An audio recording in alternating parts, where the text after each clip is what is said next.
Hello दोस्तों। आज का इंग्लिश वर्ड है सिल्क। सिल्क का क्या मतलब है, आइए सीखते हैं आज की इस छोटी सी वीडियो में। सिल्क का मतलब है रेशम या रेशमी कपड़े। आइए इस वर्ड को सेंटेंसेस में इस्तेमाल करते हैं। High quality silk was exported by China.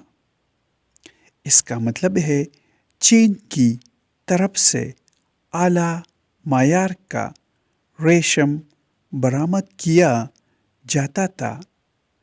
High quality means आला मायार. Export means बरामद. Thanks for watching this video.